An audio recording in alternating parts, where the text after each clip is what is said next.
प्रेमचंद।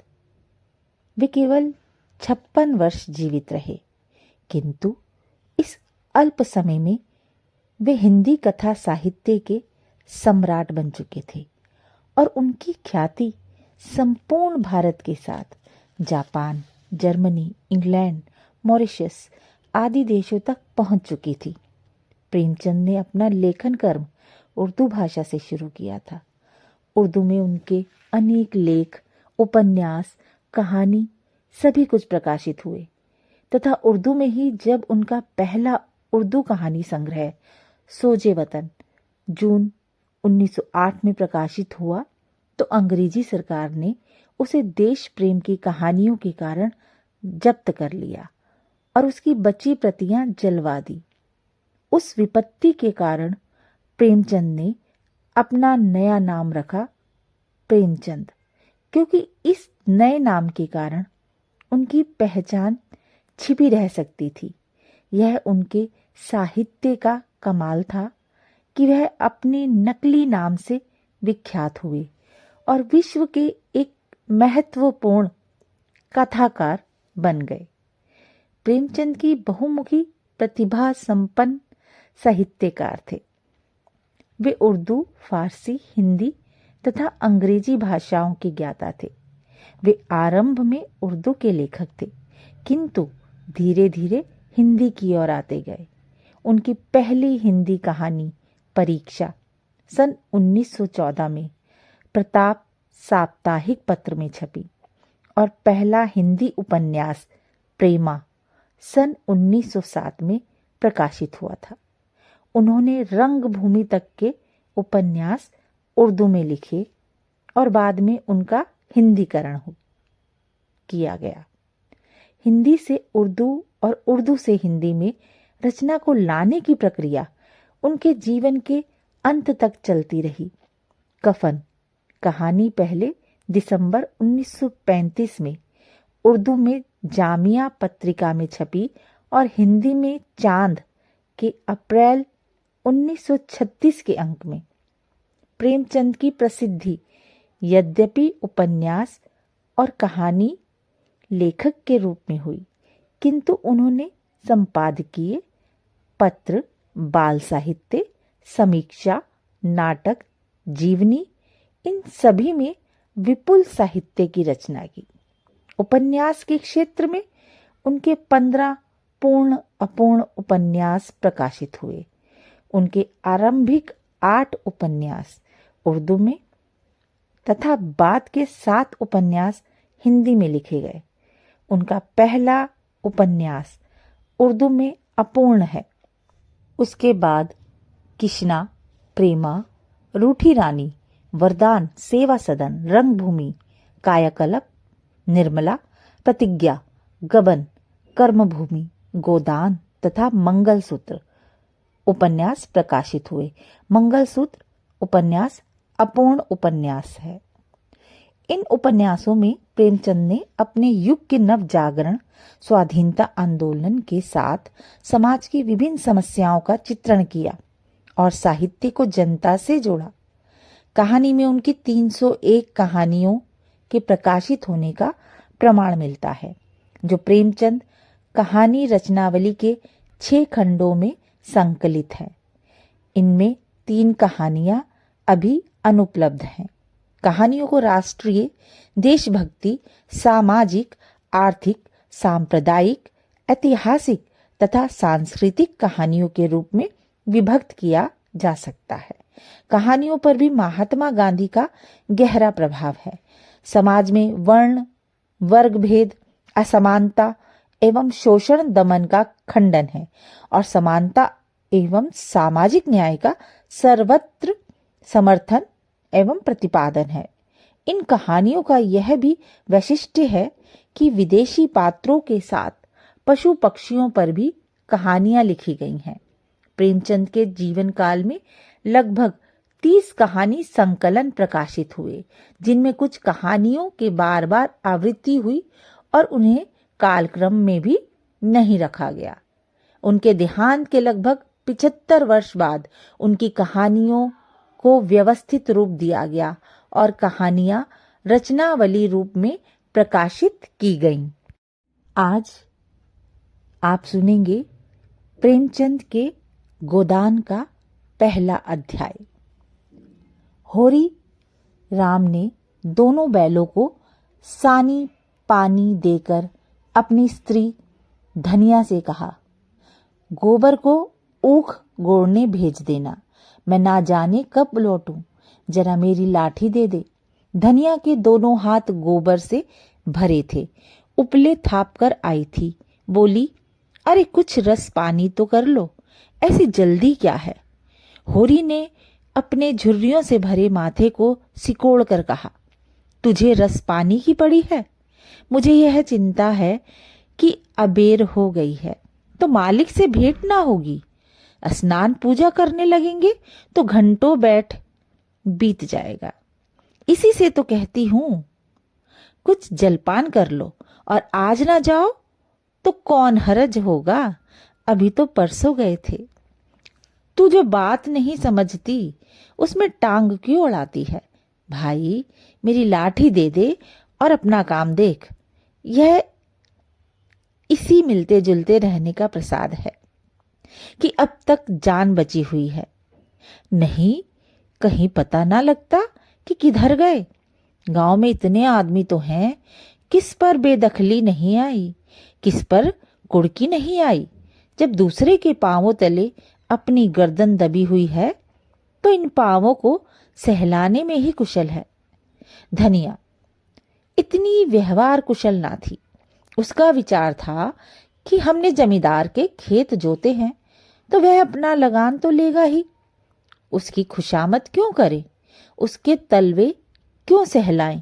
यद्यपि अपने वैवाहिक जीवन के इन 20 वर्षों में उसे अच्छी तरह अनुभव हो गया था कि चाहे कितनी ही कतरबियों करो, कितना ही पेट तन काटो, चाहे एक एक कौड़ी को दांत से पकड़ो, मगर लगान बेबाक होना मुश्किल है।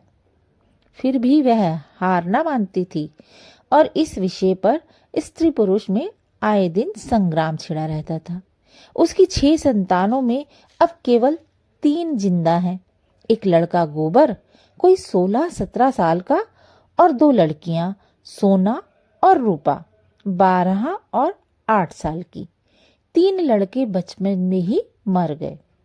उसका मन आज भी कहता है अगर उसकी दवा दारू होती तो वे बच जाते, पर वह एक धेले की दवा की भी ना मंगवा सकी थी। उसकी उम्र ही अभी क्या थी, 36वां ही तो साल लगा था, पर सारे बाल पक गए थे, चेहरे पर झुर्रियां पड़ गई थी, सारी देह ढल गई थी। वह सुंदर गेहुआ रंग सांवला हो गया था और आंखों से भी कम सूझने लगा था। पेट की चिंता ही के कारण तो कभी जीवन का सुख ना मिला। इस चिरस्थायी जीवन ने उसके आत्मसम्मान को उदासीनता का रूप दे दिया था। जिस गृहस्थी में पेट को रोटियां भी ना मिले, उसके लिए इतनी खुशामद क्यों? इस परिस्थिति से उसका मन बराबर विद्रोह किया करता था और 2-4 घुरकियां खा लेने पर ही उसे यथार्थ का ज्ञान होता था। उसने परास्त होकर होरी की लाठी, मिर्जई, जूते, पगड़ी और तंबाकू का बटुआ लाकर सामने पटक दिया। होरी ने उसकी ओर आंखें तरेर कर कहा, क्या ससुराल जाना है जो 5 पोशाक लाई है? ससुराल में भी तो कोई जवान साली सलहज नहीं बैठी है जिसे जाकर दिखाऊं। होरी के गहरे सांवले पिचके हुए चेहरे पर मुस्कुराहट की मृदुलता झलक पड़ी। धनिया ने लजाते हुए कहा, ऐसे ही तो बड़े सजीले जवान हो कि साली सलहजें तुम्हें देखकर रीझ जाएंगी। होरी ने फटी हुई मिर्जई को बड़ी सावधानी से तह करके खाट पर रखते हुए कहा, तो क्या तू समझती है मैं बूढ़ा हो गया? अभी तो 40 भी नहीं हुए। मर्द 60 पर पाठे होते हैं। जाकर शीशे में मुंह देखो। तुम जैसे मर्द 60 पर पाठे नहीं होते। दूध घी अंजन लगाने तक को तो मिलता नहीं। पाठे होगे। तुम्हारी दशा देख देख कर तो मैं और भी सूखी जाती हूँ कि भगवान यह बुढ़ापा कैसे कटेगा, किसके द्वार पर भीख मांगेंगे। होरी की वह क्षणिक मृदुता यथार्थ की इस आंच में जैसे झुलस गई। लकड़ी संभालता हुआ बोला, 60 तक पहुंचने की नौबत ना आने पाएगी धनिया, इसके पहले ही चल देंगे। धनिया ने तिरस्कार किया, अच्छा रहने दो, मत अशुभ मुंह से निकालो। तुमसे कोई अच्छी बात भी कहे तो लगाते हो कोसने। होरी लाठी कंधे पर रखकर घर से निकला तो धनिया द्वार पर खड़ी उसे देर तक देखती रही। उसके इन निराशा भरे शब्दों ने धनिया के चोट खाए हुए हृदय में आतंक में कंपन सा डाल दिया था। वह जैसे अपने नारित्व के संपूर्ण तप और त्याग को और व्रत से अपने पति को अभयदान दे रही थी। उसके अंतःकरण से जैसे आशीर्वादों का व्यू सा निकलकर होरी को अपने अंदर छिपाए लेता था। विपन्नता के इस अथाह सागर में सुहाग की वह तृण था जिसे पकड़े हुए वह सागर को पार कर रही थी।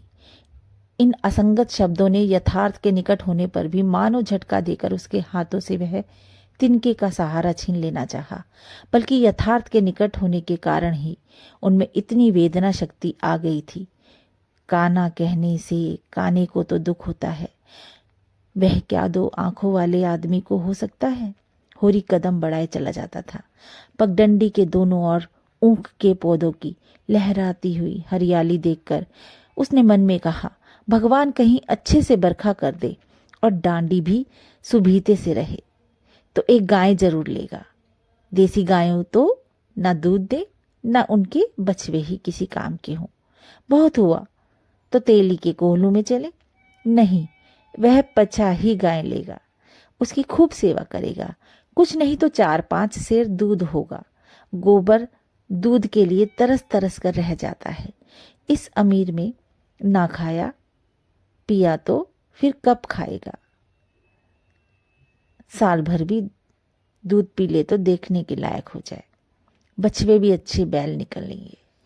200 से कम की गोई ना होगी। फिर गऊ से ही तो द्वार की शोभा है। सवेरे सवेरे गऊ के दर्शन हो जाए तो क्या कहना। न जाने कब यह साध पूरी होगी, कब वह शुभ दिन आएगा।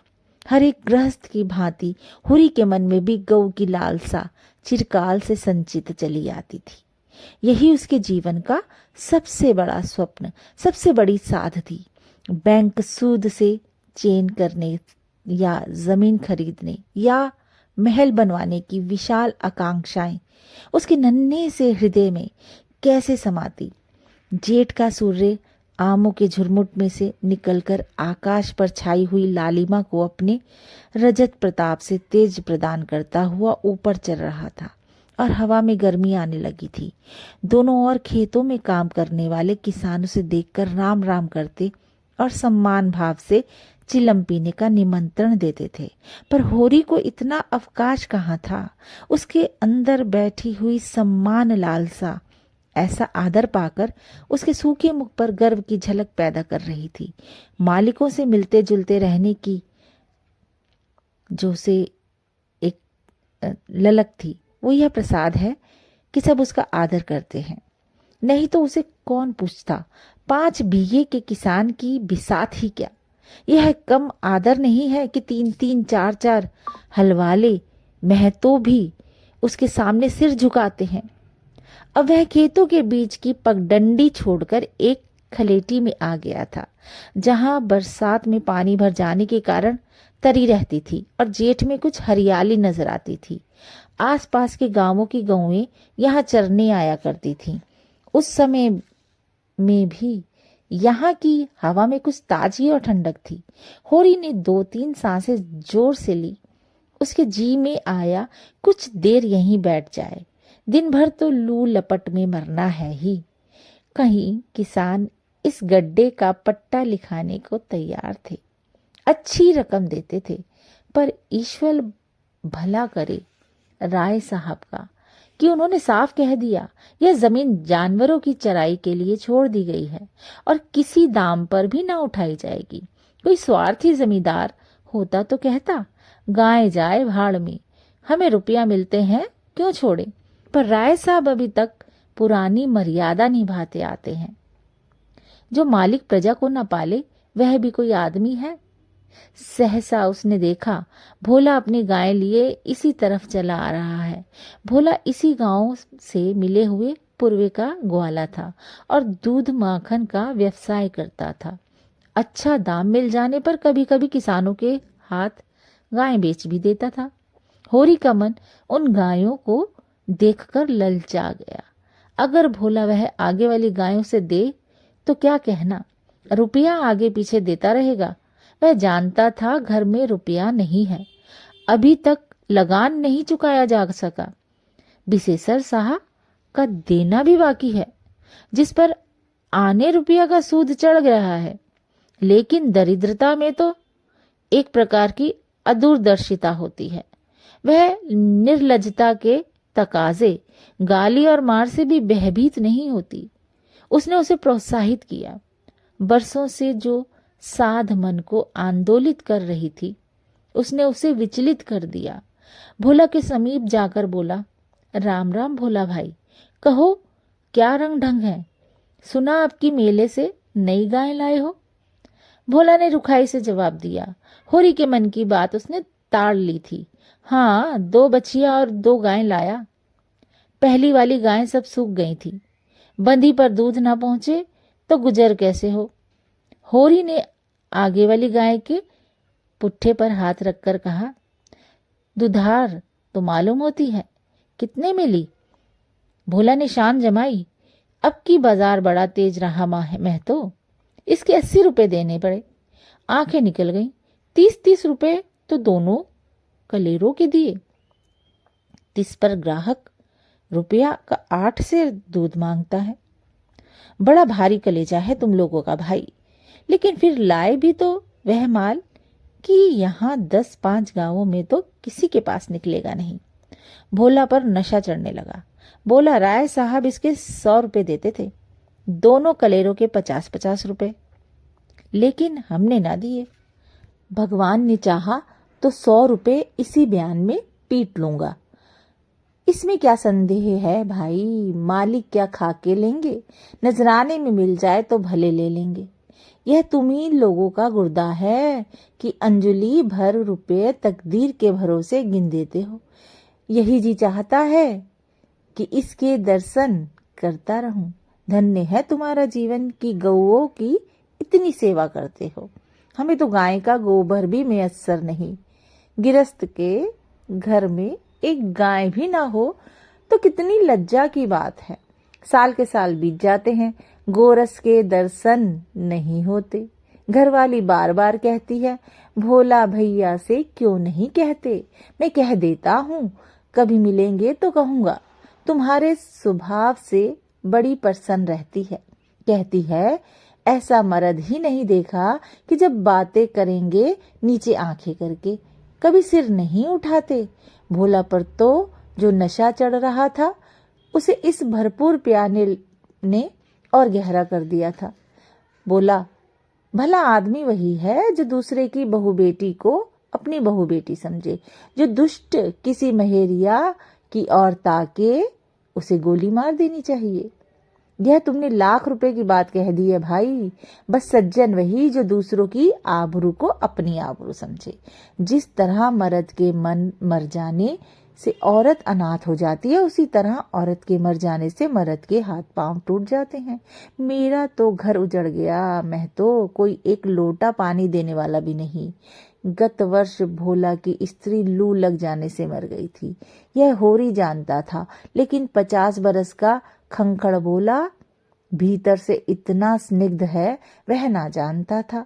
स्त्री के लालसा उसकी आंखों में सजल हो गई थी। होरी को आसन मिल गया। उसकी व्यवहारिक कृषक बुद्धि सजग हो गई। पुरानी मसल झूठी थोड़ी है। बिन घरनी घर भूत का डेरा। कहीं सगाई क्यों नहीं ठीक कर लेते। ताक में हूं मैं तो, पर कोई जल्दी फंसता नहीं।